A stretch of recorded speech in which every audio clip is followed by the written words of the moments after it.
Hello, everyone. My name is Eric. That young man's name is James, and you are witnessing the Ear Hustling Podcast.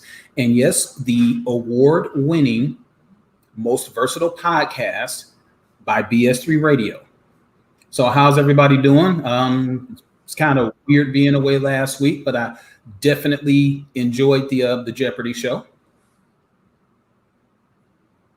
Oh, you said how everyone doing. I know you're talking to me. Well, I know I'm a big guy, but I'm not big enough to be everyone. But you're the state of Georgia, and I'm the state of Michigan. We're not the two smallest cats in the world. What's up, sir? Not too much, just trying to live life. I hear you. So you enjoy Jeopardy, huh? Yeah, I did enjoy Jeopardy. Of course, what would have made it an even better show if it would have been me versus you? Oh, I mean, then if it was me versus you, then I would have did to you what Al did to everyone else. Well, you see, first of all, the way you did Princeton, the way that you set those questions up, that wasn't fair to the millennial. See, you know what? It wasn't fair to the millennial. It wasn't fair to the millennial. Oh my God. So here's the thing. Mm-hmm. So I'll ask you like I asked him, because he and I had this conversation. Next time, should I run the questions by him before he comes onto the show, or any other millennial? No, but you should. Maybe it should have been evened out a little more. I mean, you pretty much know what his knowledge base is. I mean, yes, you know. So I should have catered to him. I'm not saying you should have catered to him, but I mean, he is a smart guy. He did go to the University of Georgia, so he is a smart guy. You know, he's always been, probably well above the majority of his peers. But I mean, come on. So here's one for you. Mm-hmm. How about, considering I told you who was going to be on the show, how about you giving me some questions like I asked you for? How about that one? Oh, well, you see, what happened was no. See, let me check back my messages and see how many questions I got from you. Oh, the answer is none. Well, look, I was occupied. So that's about enough of me taking up for Princeton. Okay. Oh, okay. Now we're going to move on to a different subject. Got it. Before we do, we'll stick with you for a moment. You just recently celebrated a birthday. I did. Chapter 45 of my life has begun. 45. Yes. Mm-hmm. See, I don't like that number because it associates with something else in this country right now. And I don't really care for that. So I would like to be 44 until election.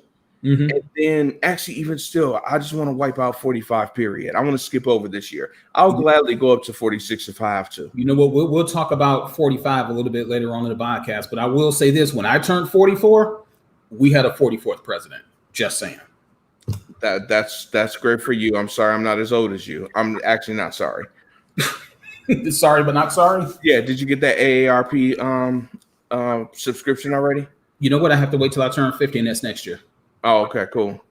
Awesome. So, hey, while you playing, I'm probably gonna get some discounts on some flights with my AARP card. So hey, come on with it. I'm sure that's not a bad thing. So we've got some not so light topics to talk about, and then we've got some light topics to talk about. And I'm gonna go ahead and defer to you, but I would like to go ahead and talk about the Breonna Taylor. I guess I don't even know what you would call it. I guess you could say that it was the hearing to figure out what sort of charges that were going to be brought up. Yeah, that grand jury. The grand jury is something else. But I've got some major issues with that. So they pretty much said that two of the officers weren't going to be charged at all. And then the third officer, the one who actually, supposedly is the one who did the actual shooting, that they were going to bring him up on like a Class D felony, I think, maybe basically just, and I don't know the exact term of it, but basically just pulling out his weapon and using it recklessly. Wanton endangerment. Right. So basically what he is being charged for is because bullets from his gun entered the adjacent apartment. It didn't hit anyone. Not saying that's good. I mean, well, it is good, but not saying that that's, great or what have you. But I saw something on Facebook that made a statement that I think is extremely accurate. The walls of Breonna Taylor's apartment is getting the same amount of justice potentially as the dogs with Michael Vick. The walls of an apartment. So people who scream all lives matter, I guess says all walls matter, all buildings matter as well, because she's not getting justice, but the walls is. And here's the thing, and correct me if I'm wrong. Are they charging Breonna Taylor's boyfriend for firing on a police officer? I don't believe so. I know they arrested him at the scene, and body cam footage just came out today. I don't know if you had an opportunity to see that or whatever, but of his arrest, they were actually they were threatening to sick a dog on him. They had a German Shepherd police dog. His back was turned. They were telling him to back up. He didn't have shoes on. He was walking through water. Interrogation video is available as well. I'm not sure if they released it, but a quote from that was him saying a police officer asked him, was he shot? Was he hit by any bullets? He said no. And the officer told him, that's unfortunate. So it's very interesting, man. It's very interesting. But I suppose that they probably won't discipline the police officers for saying something like that. They'll probably go to free speech. Hey, it's a free country. He can say whatever it is he wants. I guess. But what's crazy though is and I shared this on my own personal page. Conservatives say, I wish somebody would break into my house. I'll shoot them. But then someone kicks down the door and breaks into their apartment and he shoots, and they say, oh, he shouldn't have shot first, and she would have still been alive. I've actually seen people say those words, that had he not fired on the police, then the police would not have fired back and she would still be here. Well, but if you don't know who's busting your door and you have a gun to protect your home, you should be entitled to do that. So that's why the warrant should not exist. Of course. And these same individuals will be hollering about their Second Amendment rights. Clearly, the Second Amendment rights were executed. Was he legally licensed to have a gun? I've not heard anything saying otherwise. Okay. And I would think that would be something that would be said. See, he had an illegal gun, so I've not heard either yay or nay, but I feel confident saying that it must have been legal, considering no hypocrite has said anything otherwise. Yeah, that's true. I mean, we can go back to, I don't know, countless of situations where the police have, talked folks down, with the guns. And I know the situation is a little different. This was the whole no-knock warrant, situation. But how often have we heard of situations where people get their house broken into, and then they just get tired of it? Yep. You don't know if the police don't announce themselves. Then how do we know who's on the other end of the door? Yeah, I can understand the elements of surprise. I really can. But I think a no-knock warrant puts people in more danger because you don't know who's on the other end. Agreed. No doubt about it. But the saying has been for quite a while, and I agree with it. The way to really have gun control is to have Black people and people of color go out and get more legal guns. That's the way we're going to get more stricter rules and laws on gun control, is by us getting out there and getting more legal guns. And then it's going to be, oh, shoot, we need to watch who we're giving guns to. Then it's going to be, we need to limit the number of guns that a person owns. That's the answer. Unfortunate, but true. You know what? And I don't really think that the conservative platform is going to allow that to happen, to be honest with you, because if they start doing that, even though it's, people of color owning more weapons, it's going to they're going to say it's going to infringe on our Second Amendment rights, because you can't pass a law like that now. Probably decades before you probably could. But at this point, I don't know. I have no idea. But you never know. You never know. But I'm thinking, do we need more legislation for gun control? Because you know what? It's the same thing with smoking. It was the same thing with alcohol or prohibition. It was the same thing with gun runnings back in the 1930s and 40s. People are going to figure out a way to get what they want. How are we able to get military style weapons on the streets? Folks Great will question. figure it out. Folks will figure it out. Yeah, they will. They will. But you know, of course, I don't think we. This is going to be interesting. I don't think I'm concerned as much about the legal guns as I am about the illegal guns. Hmm. So the question is how do you limit the illegal guns? But also with that being said, sometimes legal guns is what kill people. Sometimes your hot-headed teenager knows where mom and dad keeps their gun, and they grab the gun and they take it to school and they use it at school. Hmm. So is it education? What is the answer? And that's a great question. Well, once you hit a certain age of accountability, you take a lot of people down south, for instance. Um, People that are like 10, 11, 12 years old are shooting rifles, are shooting guns. But you really don't hear about them going out killing people. It's because they've been educated on what this weapon is for. So I Mhm. think that the mistake that we're kind of making is that we're trying to shield and prevent when we need to, like you said, educate and teach. Because the more familiar you are with something, the less likely you are to abuse it. So let's just take drinking, for instance. Legal drinking age in the United States is 21 years old. Now, most people have taken a drink well before 21 years old, but the only reason why people are so anxious to do it is because it's being restricted. You've got the government saying that you can't do this until you hit a certain age. So I think education and being familiar with something is the way to go. That way, when they do happen to get it, it's not like, oh wow, it's like I got a gun. Let me go and shoot something to see what it does. They already know what the weapons are. They already know how deadly these different things can be. You yourself having a police background, me, I was an ROTC. I've had a chance to shoot all sorts of guns before I turned 18. Semi-automatic machine guns, all sorts of different like rifles, handguns. So we had that type of training. So it wasn't like, ooh, wow, look at this. Let me go out and show how tough I am. It's like, okay, we carry these things for protection. We're not carrying these things to kill. So Right. I don't know, James. I'm hoping that at some point, whoever wins this next election, hope it's not 45, but whoever wins this next election, I hope that they have enough sense to know that everybody deserves the same amount of rights. It's so difficult for an African American to get a gun because of the hoops that you have to jump through. It's easier to get a gun out on the streets. Yeah.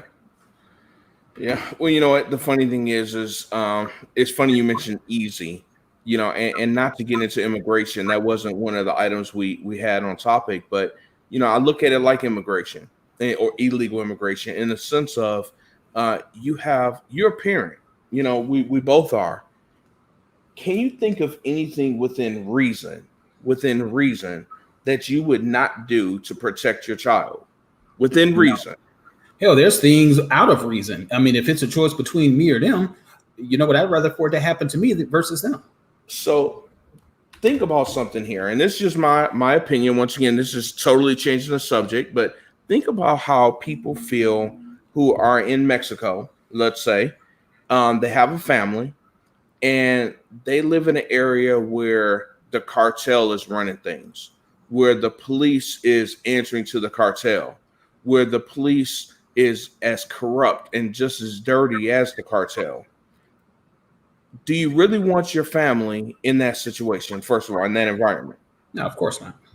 Now, let's also say that you are a business owner there and the cartel, the police, whoever, is telling you that you must pay a certain amount of money. And if you don't, they're going to kill your children. They're going to kill your family. If you come up short, are you going to stick around to see if they're going to actually do that or not? Of course not. This is the life that a lot of people, thousands of people, live. And we tell them, shame on you for doing what you need to do to get your family to a safer place. Now, does everyone have that story? No. It is easier in that situation to go ahead and cross the border and risk your freedom than to risk the lives of your children. I personally understand that. So it is easier to break the law, yes, just like it's easier to break the law in what you said in just obtaining a gun on the street to protect your home. Is it the right answer? Is it the right thing to do? Well, guess what? As far as the law of the land, no. But I think any normal-minded person would do the exact same thing in that situation. I believe so too. That's what makes this time that we stay in so difficult. It's like you have things that are ethically right and morally wrong, and vice versa. Now it's such a gray area. Now it pretty much comes down to what's right for me. Mm-hmm.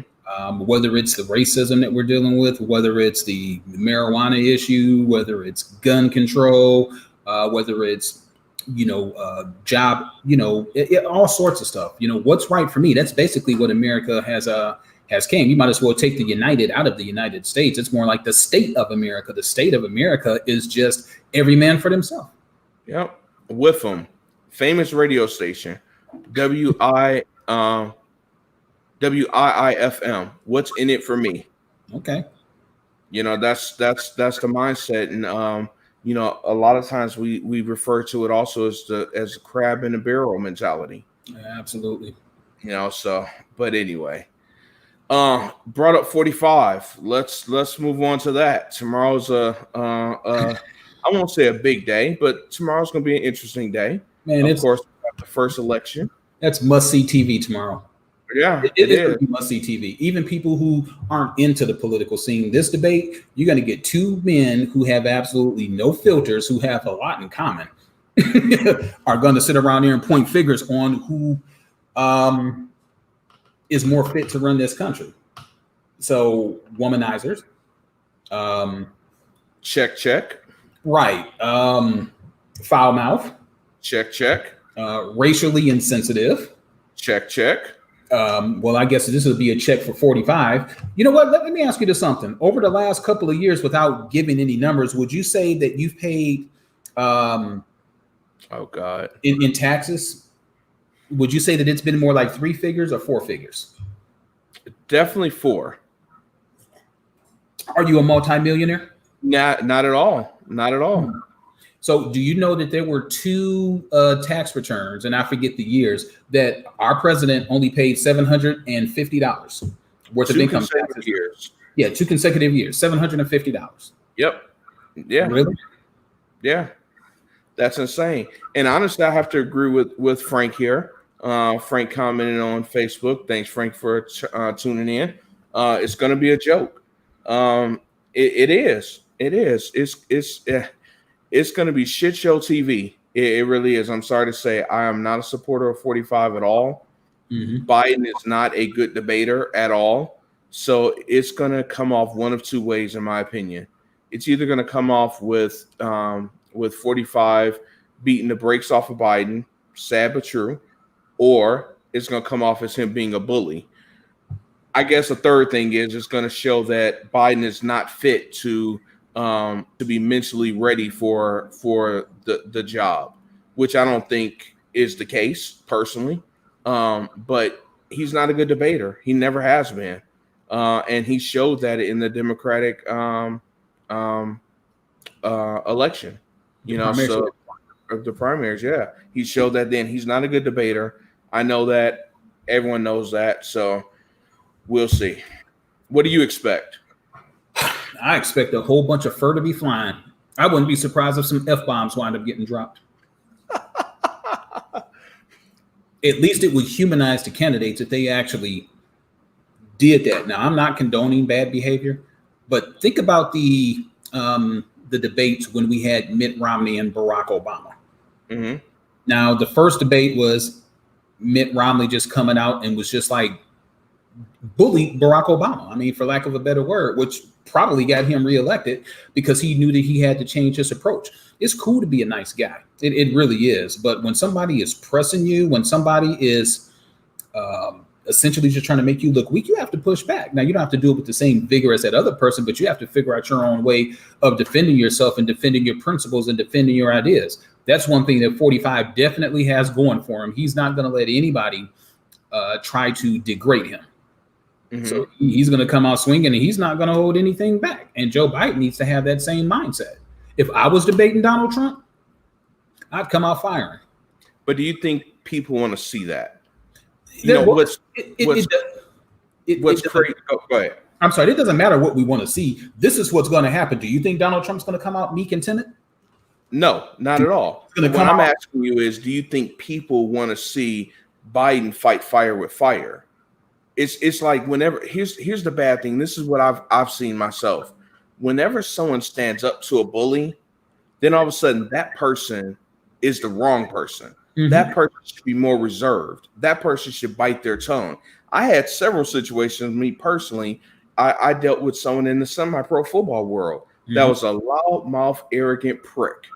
As soon as I stood up to that person, then everyone wanted to come after me and say, you should be more reserved and you shouldn't stoop to their level and all this other stuff. Shay had to mute and edit and all these other things that I used to say, whatever. So it's a bad situation to be in, because if you fight back, if you fight fire with fire, then people are going to say you're unfit, you're emotionally driven, you're all those things. But if you don't do it, then guess what? You're weak. So it's like, and then, as a man, we're not going to take disrespect very well. If I'm Joe Biden and 45 is on the stage, calling me Sleepy Joe and saying all these various names and being personal, I think I'm going to fight back too. But guess what? That's exactly why I am not going to be running for president. Because I can't. Look, it's like this. You're damned if you do and you're damned if you don't. So you might as well be damned if you do and do it the way you want to do it. So if I'm in that situation, and you know me, James, and you've seen me in situations like that, when it's time to be combative, it's time to be combative. And I'm not necessarily saying that as in a bad way. The last thing that I want in a president is for someone to just run over my president. We could take the Donald Trump, Vladimir Putin situation, for instance. I'm sorry, let's go reverse gears. We can take Barack Obama and Vladimir Putin. Vladimir Putin, big loudmouth guy, and Barack kind of like chill. But we also know that Barack has a way of getting his point across without getting loud. That's a technique that Joe Biden doesn't have. Joe Biden is an attack dog. He's a pit bull. So if someone says something to him, he's not taking a Michelle Obama approach. He's hitting you as low as you're going to try to hit him. So you know what? Let the fur fly where it may. I pretty much have my mind made up. I really wish there was a third candidate, honestly, that I could seriously vote for, that it would make a difference. But Kanye West. Huh? Kanye West. Hell no. You said a third candidate that you could vote for. I could take seriously. Oh, gotcha. I could take seriously. And I have zero intentions on voting for Donald Trump. But if it was a choice between Kanye West and Donald Trump, I'm running for president. I'll put it that way. I am not. I would write myself in as a candidate for president before I vote for Kanye West. So I have a question for you. And I'm gonna say it publicly, no problem. Check your chat box, and I'm gonna tell everyone I just had a message pop up on my computer that is telling me that I'm gonna have an automatic restart, and there's nothing I can do about it in about 12 minutes. So I'm gonna have to restart and unfortunately come back. I'm not sure if you're gonna stay on, Eric. I apologize, everyone, but my question to you is. I forgot what my question was. I interrupted myself. We were talking about Kanye running for president and you being his VP? No, hell no. Hell, no way in hell. All right, this is a comment from Spencer. I'm a first-time voter this year, and I'm sorry I can't stand a Democratic ticket, but I can't vote for Trump. I know, Matt. Thank you, Spencer, for sharing that, because that's actually something I was going to mention. Some people say they vote for the lesser of two evils. Do you agree with that idea, Eric? That's almost the situation that I'm in. Both you and I are very adverse when it comes to doing background checks on the people who we vote for. I'm not going to vote for somebody just because they represent a certain party. The last couple of elections, I've leaned more towards the Democratic point of view. But if there was another independent candidate that was out there that had credentials and I felt that was confident for running the country, then I definitely would. This two-party system, it's too limited. So let me ask you this. On any election, anything, local, state, federal, any election at all, have you ever voted Republican? Yeah, I actually have. And same here. I voted Republican. I have no problem saying that. I voted Democrat. I vote with one of the things that I look for is someone that's relatable, someone that is lesser of two evils. Yes, that is a sad statement to make. It really is in theory, in my opinion, but it's true. I'm a firm believer. I grew up in a household that hang on. This is an interesting statement. Our vote does not matter. Frank, if you can elaborate on that. I've definitely heard people say that before. My mother used to say that our vote doesn't matter. But what I was getting to, they're gonna put in who they want to put in. So I would like to hear what Frank has to say on that. But I grew up in a household that I believed, that they taught me that Democrat is for the poor and Republicans for the rich. So I grew up with that mentality, thinking that's the way it was. And as I got of age, I start seeing and paying attention to the Democratic Party and seeing that they're just like the Republican Party in the sense of their background. They grew up with silver spoons in their mouths. I'm talking about the federal level, presidential candidates. To me, and this is just my opinion based off of the research I've done, Barack Obama was the first Democratic nominee that grew up like I did, in the sense of in the inner city. He grew up in whatever that looks like, right? Whereas John Kerry, for example, he grew up wealthy. So my opinion changed. How can he possibly know what it's like to be poor? How can he possibly know what it's like to be middle class? Every single person that's commented on this post today, Spencer, Frank, me, you, our significant others, we're in that middle class category. We don't know what it's like to be rich. And if anyone does, they've been holding out on us. For real. So it's like, I kind of hard to believe in someone who doesn't know where we came from. That's just my personal opinion. Well, it's like this. Recently, African Americans over the last probably like 50 or 60 years have been voting with the Democratic Party. And I've said this on a couple other podcasts, and I'll say it again. Martin Luther King had a very good relationship with Richard Nixon. It was still in the middle of the civil rights movement. Nixon at the time was the vice president of the United States. Him and Dr. King had a very good relationship. When Dr. King was in prison during the 1960 election, Richard Nixon was leading in a polls. Richard Nixon's theory was, I'm going to go ahead and do some backdoor politicking, and then when I become president, then I'll go ahead and I'll start passing equal rights legislation. John F. Kennedy was not a person who was for the Black community. I know this is probably going to be an unpopular opinion, but everybody, you need to go ahead and you need to fact check. The only reason why John F. Kennedy got Martin Luther King out of jail was to secure the Black vote, because that was the swing for him for the election. It was at the advice of a lot of people in his family that he just leave the Dr. King situation alone. Bobby Kennedy was the one who told him that it would be very good for optics if you got Martin Luther King released.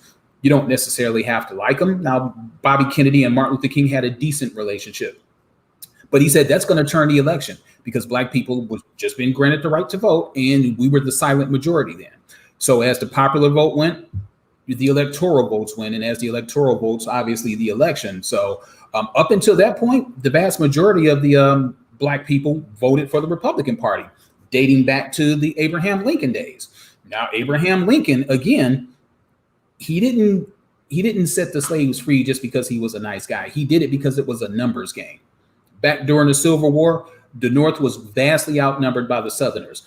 Once slavery was abolished, then Black people were allowed to join the military. That strengthened up the Northern numbers, and that swung the Civil War.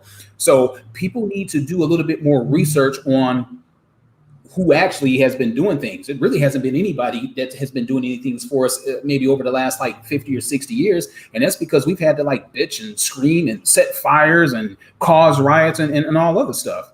So, again, I'm going to vote for the person who's going to put my family in the best position for the next 4 years, whether it's a Republican, whether it's a Democrat, or whether it's an independent candidate. So this whole two-party system, the us versus them, it's almost as bad as racism. It's blue versus red versus black versus white. People need to do their research. People need to exercise some common sense. I know a lot of black people want to vote for Trump. Why are a lot of black people wanting to vote for Trump? Because of all of this stimulus money that's coming in and all of this, different things that are going on. First of all, this isn't money that's being given. It's more or less like a loan or a rebate off of your income tax. So this isn't money that's just being given to you. This is money that you were already going to get. You're just getting it early. So if anybody thinks that this is being done out of the goodness of his heart, it's not. It's not. And you really need to read up, listen, pay attention to what's actually going on. Because it just really just grinds me. It grinds me that people are not paying attention. Basically, your vote is being bought. And to Donald Trump's credit, he knows what's important to people. They're worried about the now. Now, believe me, if Donald Trump doesn't win this election, that transition period, it's going to be hell. It's going to be hell if he don't win. So people aren't realizing that too. So I don't know if that's a scare tactic or if people are truly just that oblivious to what's about to happen. But it's very important who you vote for. I'm not telling you who to vote for. I know who I'm not voting for. I'm not voting for Donald Trump. And like I said, I wish there was another candidate that I could vote for. I agree. I really do wish that there was a third party. I really wish it was. Bring back Ross Perot at this point. Ralph Nader. Yeah, Ralph Nader. That's true. So, well, listen, Eric, at 4.5 minutes, it's going to shut down. I'm going to go ahead and restart it now.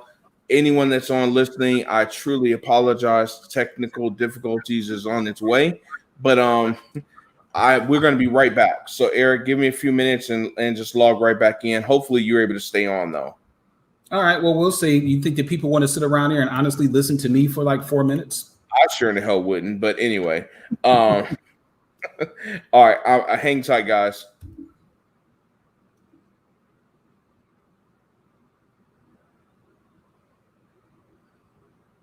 Well, I'm guessing that James probably logged off. Yep, because he's frozen with his eyes closed. So, ladies and gentlemen, I really do hope that what happens with this election, I do hope that it inspires people, especially the younger generations that are getting an idea of how this political system actually works. It's going to take a generation, maybe 2 generations, in order for us to overcome the difficulties that we're having. But it's very important that we get our young people involved. We used to have like the mock elections in school. I know that this year, obviously, it's going to be really, really different because of the fact that they're not even going to be in class. But I think that it's important that we educate our young people on how the political system works, because at some point, our sons and daughters are going to be running this country. So whatever points of views that they have, we want to make sure that they're getting properly educated on what to do. A couple of other things that I want to talk about as far as the political landscape is everybody really just needs to keep an open mind. We've got Senator Harris, who potentially could be the first African American female, first female period, as vice president. And potentially, if something happens to Joe Biden, if he's elected, she could become president. So that's an extremely important pick. With Donald Trump being up in age, with Joe Biden being up in age, who knows what could wind up happening. Mike Pence, for all intents and purposes, could wind up being our next president if Donald Trump is reelected, and Senator Harris could be our next president.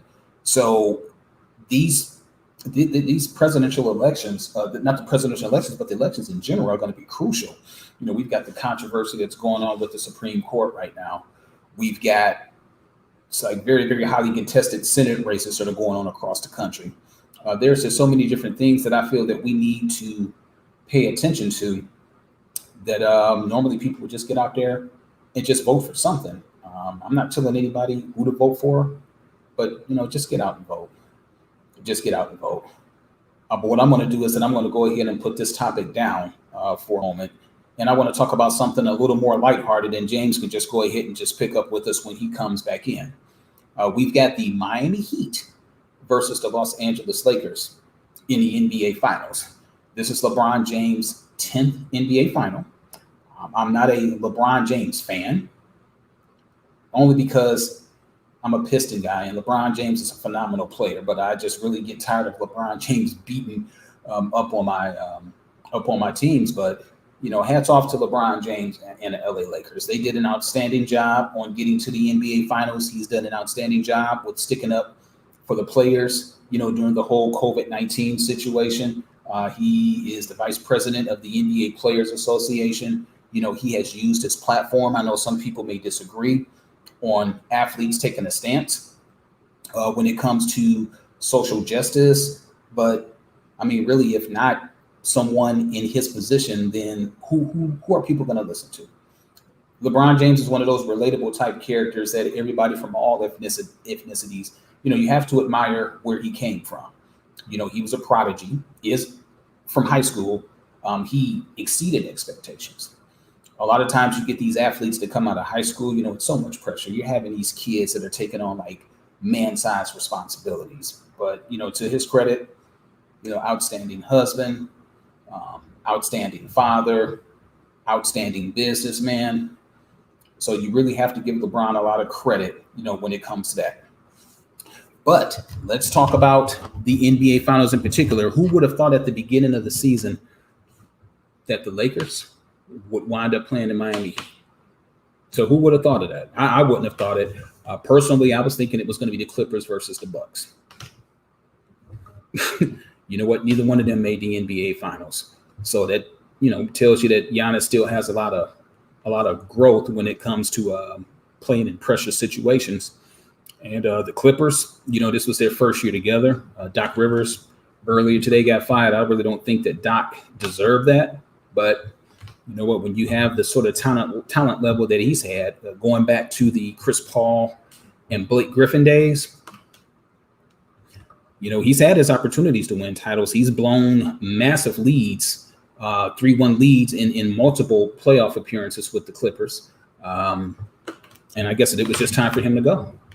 But as far as the Miami Heat, you look at that team.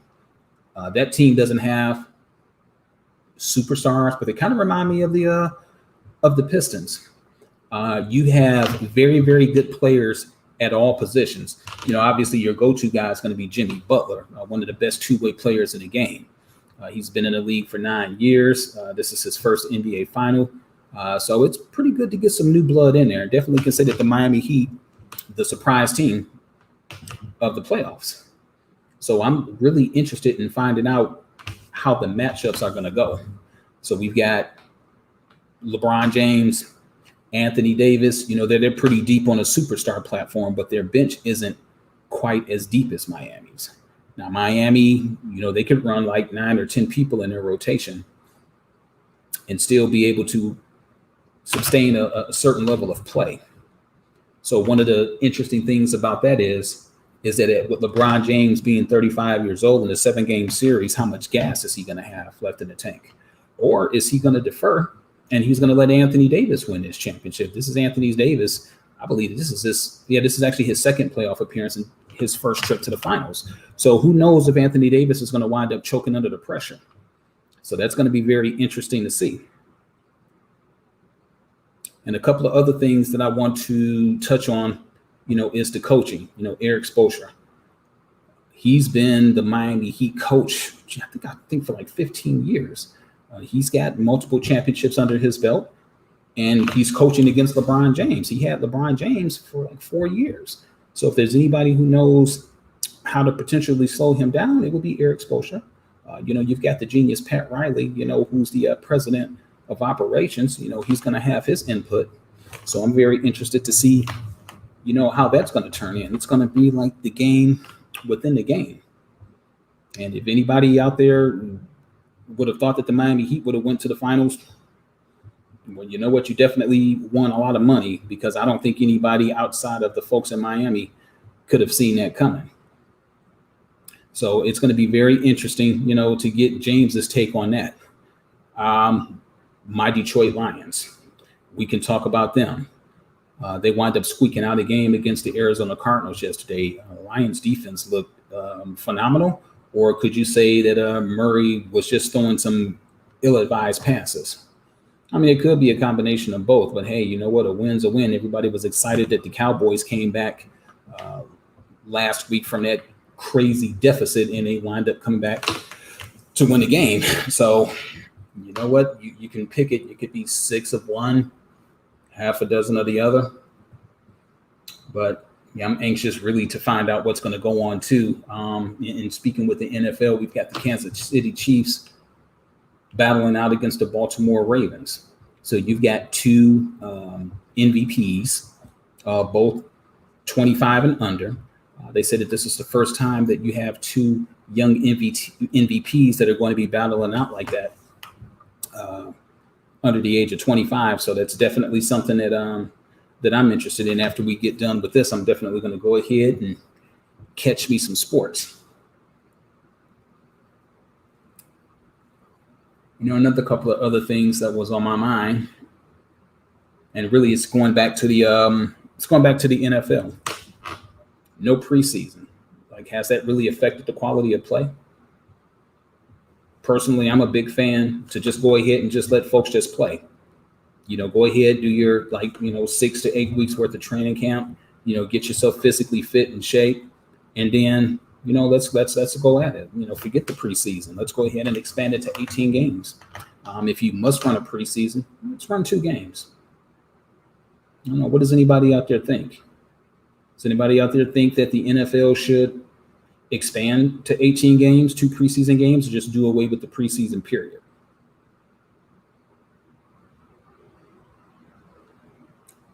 The debate.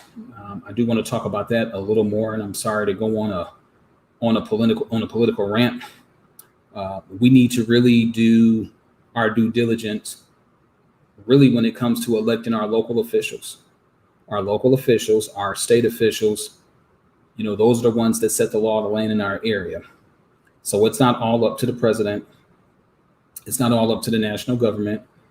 We need to do a better job of, of venting, investigating, looking into the political views and backgrounds of our local officials, our mayors, city council, state representatives, state senators, lieutenant governors, because those are the individuals that actually set things up for us. We definitely need to just stop voting for the sake of voting. We need to get familiar, and we just need to do a better job of just venting everything, because I really think that we're in a position right now that maybe we need to get some younger candidates in there. And there's a thought. Maybe we need to back an aggressive millennial. I think one of the problems that we're having is that it's the same old people in there. Election after election. And just sitting here and just pondering, what would be a matter if we got somebody, 35 or 40 years old, that had the credentials to run for president, somebody who's got a different vision, because it's clear that the current vision, it's not working. And like James was saying, up until Barack Obama got elected, usually it was like, your millionaires club. You would have somebody who was wealthy, came from a well-to-do family. What? How are they going to represent me, and how are they going to know how I feel?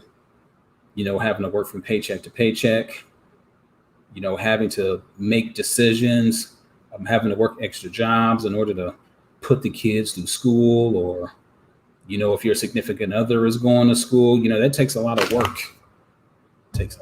work. But what should we do, and where should we go? Well, it seems like Mr. Montgomery is still having some technical difficulties. So I'm going to go ahead and just move on with a couple of other talking points. The Atlanta Falcons. Now I'm going to let him talk about the Atlanta Falcons. There we go. Hey, what's up? What's up? Not much. I was just getting ready to talk about the Atlanta Falcons. But I'm gonna let you talk about the Atlanta Falcons. So as soon as I said the Atlanta Falcons, up you came. All righty. Well, I'm not sure what you covered while I was gone, but oh man, talked about you like a dog. Hey, that's fine. That's all good. I'll tell you what I did. Atlanta Falcons, man, what a disgrace. They are horrible this year. And what's so great about it is the fact that being down here in Atlanta, all these Bird fans, all these Falcon fans, all they kept saying was, this is our year. Every year is their year. Every single year. And after about a game or two in, then it's like fire everybody. And that's exactly where we're at right now. So it's awesome to see. We talked about this on the show before the stat was mentioned. Atlanta Falcons became the first team in history in 441 games to score 39 points, no turnovers, and still lose. All 3 games this year that they've played, they carried a lead into the fourth quarter and blew it. They blew it to the Chicago Bears. The Chicago Bears. Now, yes, people can say the Detroit Lions lost to the Chicago Bears, but how many Lion fans truly said this is our year for the Super Bowl? None. You got Julio Jones. You got Matt Ryan. You got Dan Quinn. You got all this talent. And what happens to it? Absolutely nothing. It's a joyous, glorious day here in Atlanta to me. Yeah, I bet it is. A couple of things I talked about. One, I talked about the Detroit Lions finally getting a win. Didn't get into any details, but it was nice to see the Lions at close to 100% on the offensive end. Kenny Galladay definitely made a difference. AP running a rock. The defense played phenomenal, or was it bad decision making? I don't know. Either way it goes. What was that? 4 picks? Defense is not that great. It really isn't. We have a ton of talent on the offensive side of the ball. We have Matt Stafford's got the most weapons, most eligible, and go Lions. I like that, Frank. He's got the most talent that he's had, in my opinion, since he's been in Detroit. A lot of people say Stafford must go. Frank, I want to hear your opinion on that. A lot of people say Stafford must go. I say keep Stafford. He's been the best quarterback we've had in my lifetime. And too. Yeah, and I can go back to Eric Hipple. So I can definitely go back to the 80s, early 80s with Lion QBs, and he's definitely been the best we've had. No, he hasn't won a playoff game, but he's still the best guy we've had in that role. Wow. Well, yeah. Did you say Eric Hipple? I did say Eric Hipple. Lord have mercy, you went way back. I did. No, you probably remember Eric Hipple. You probably don't remember Gary Danielson, do you? I do not remember Gary Danielson, no, but definitely seen stats and highlights and all of that good stuff, whatever. But no, don't remember him. Did you ever get a chance to watch Billy? No, I don't think you caught Billy Sims either, did you? I did. Billy Sims, yes. Okay. Yeah. Number 20, the original number 20 in Detroit, yes. Well, not the original, because the original correction, Lynn Barney, but as far as number 20 in the backfield is Billy Sims. So yeah, I came in probably with the tail end of his career, his short career. Did you ever watch Sports Final Edition where they had that highlight where Billy Sims stepped on that guy and kicked another guy in the face? I do not remember that. So you're calling it right now. Well, I mean, it's like the Cardinals-Yankee World Series this year. Mark my words, Dodgers self-implode to the Brewers in the first round of the playoffs 32 years since they last won a World Series. Well, hell, at least they won a World Series 32 years ago. You can't say the same thing about my Tigers, but right. Okay, let me see. Don't matter who we get. Bobby Lane said we will never win. Okay. You think Bobby Lane was sore because the Lions wound up trading him? Maybe, but you know what? Isn't that a lot of franchises? They make decisions and it comes back to haunt them. The Chicago Cubs curse. Look how long that lasted. So yeah, it's very possible. Well, hey, what can you say? As far as like crazy trades in the Detroit sports market, think about how loaded the Tigers were a few years ago. And you started unloading all of these different talents. We basically supplied the Boston Red Sox with their last World Series title. Honestly, after Illich, now who owns the Tigers now? It's still in the Illich family. Still in the Illich family. Okay. Mm-hmm. Mike Illich, man, that guy was amazing. When he owned the Tigers and the Red Wings, of course, us football fans prayed to the football gods that he would buy the Detroit Lions. But he was amazing. I don't know if those two franchises will be the same without him in ownership. Yeah, and like I said, it helps when the owner is a fan. And I think that's what a lot of our sports teams are missing. It's like a fan who actually knows about sports. Yeah. But you know what? I feel like I agree. I really believe that you have two different types of owners, and there may be more, but you have that fan that you're talking about, and you have that owner that wants to make as much money as they possibly can. Mm-hmm. And I think that's who Detroit has in our ownership right now, especially the Ford family. When I heard that Martha was leaving, I'm like, yes. But then I heard she was giving the team to her daughter. I'm like, oh shit. It's like the same old, same old. It's not going to be any change. They really need to sell that team. And I really wish there was a way for us to make them do it. But of course we can't. Well, the who was that? Don Sterling, who owned the LA Clippers. Maybe if someone does something stupid like that, then maybe we might have a shot. So this is what we got to do. We got to get someone from the Ford family onto our podcast and badger the hell out of them until they say something really stupid. Yep, Frank definitely should sell the team. Most definitely. You know what? Something real quick on the Lions before we move on.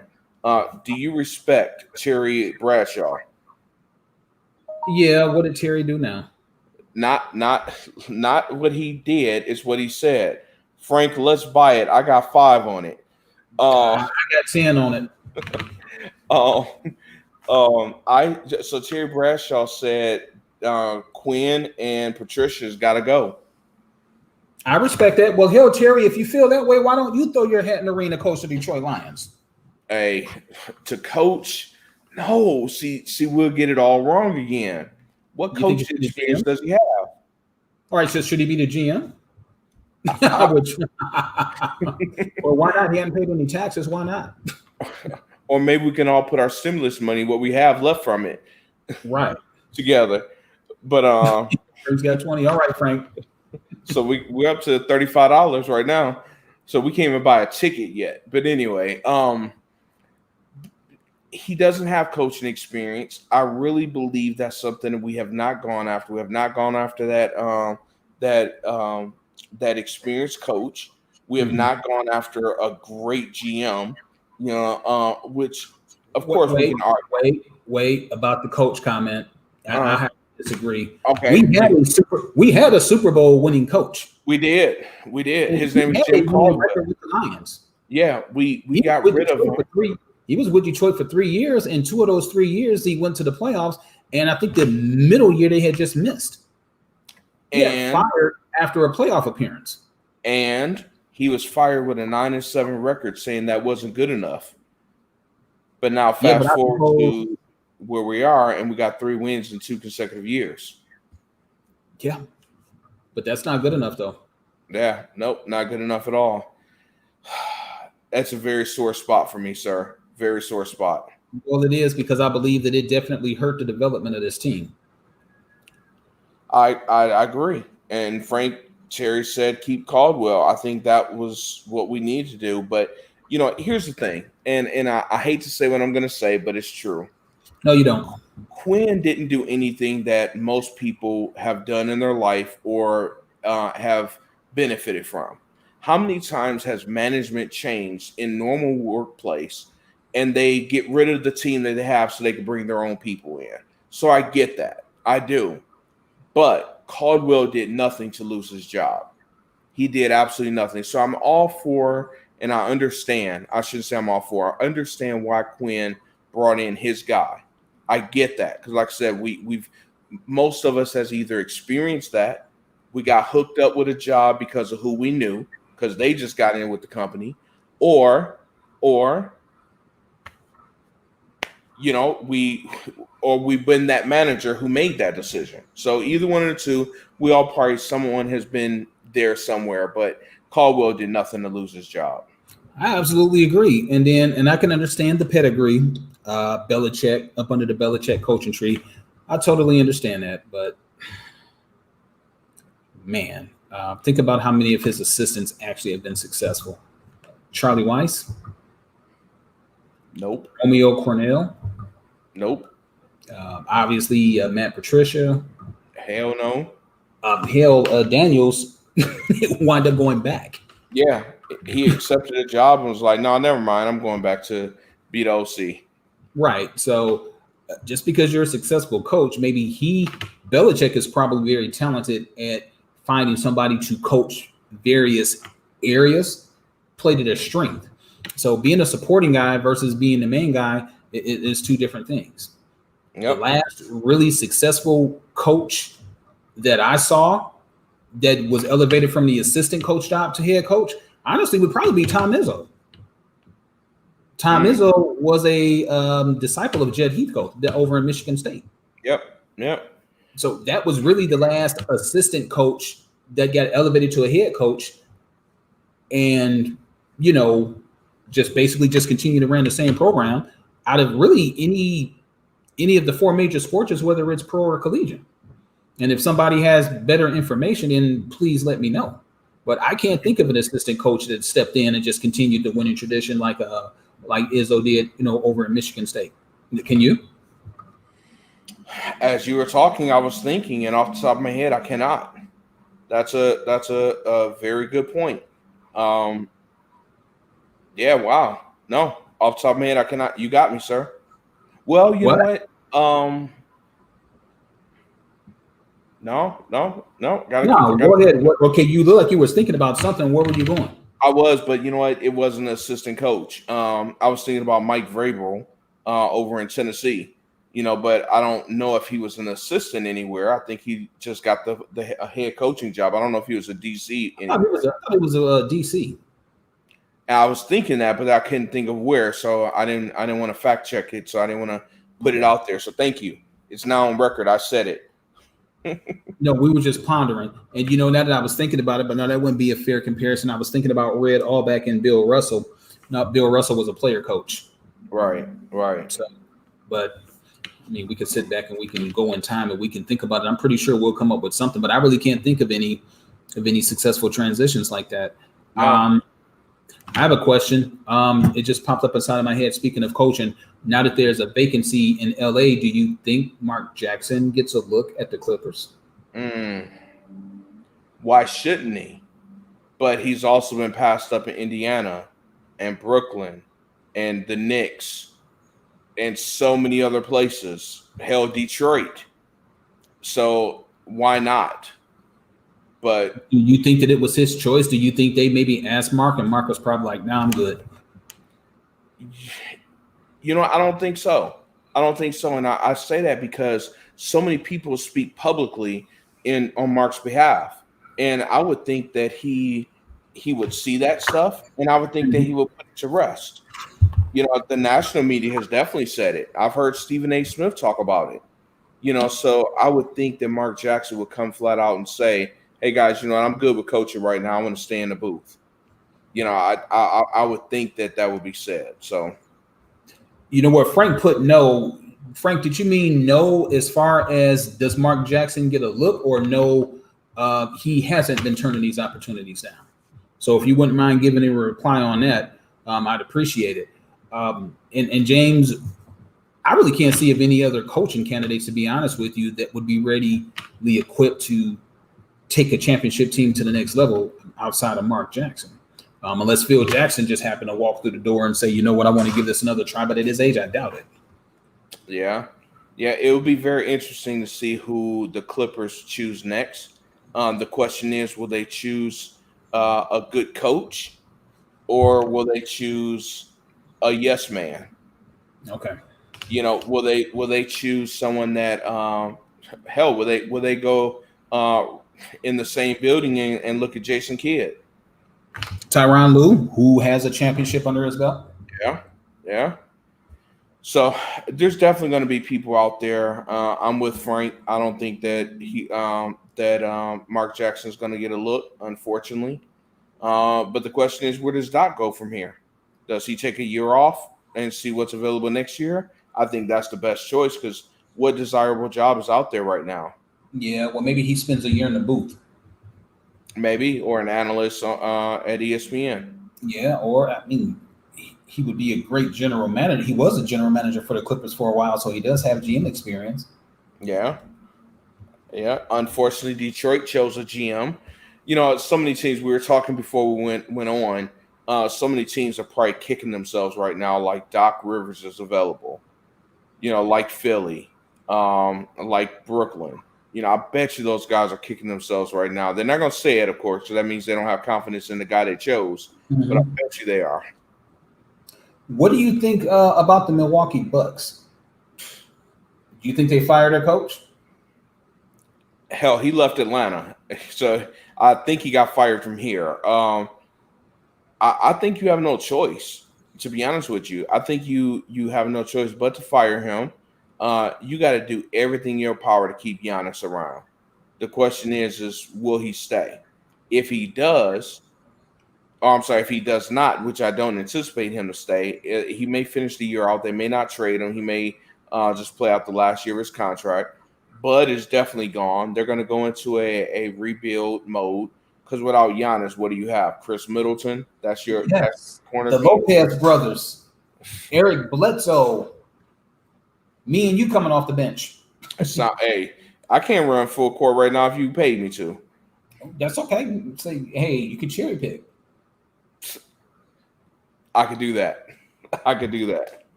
Well, listen, sir, we're up against the hour. Thank you for holding it down while I was going through my technical issues. There's one last thing that we want to leave the people with. Eric, we've been going strong at this podcast, man, since April. And it's been fun. It's been a great ride. No, this is not a goodbye message, let the record state. But this is we're going to take a little vacation. We're going to take a little break. So we want to let everyone know that through the month of November and December, Eric and I are gonna kick our feet up, relax. We're gonna stay in contact with you lovely people through social media, but we're gonna kick our feet up for a couple months, and we're gonna come back to you all in January. So we're not gonna let anything happen where you don't see our beautiful faces and hear our opinions. But it won't be on a schedule like we have now. But we're definitely gonna take a break and come back. So, you got anything for that, Eric? You know what? If we deem an occasional spontaneous show, then you know what, we would do that. Nothing with the length. Well, actually, I can't even say that, because depending on the topic, hell, we may run long. Who knows? But if we deem something newsworthy or noteworthy, then we definitely will pop our heads in. Just knowing James and I, the way that I know us, whoever's going to be elected president, we may spend 5 minutes on that, or we may just be so pissed off that we just may wind up getting drunk. I'm probably leaning towards the latter. How about getting drunk and spending 5 minutes? No, I'm just kidding. Well, James, you know us. I know us. Me and you intoxicated. Hell, actually, that might be must-see TV. That could be very fun. We should do that.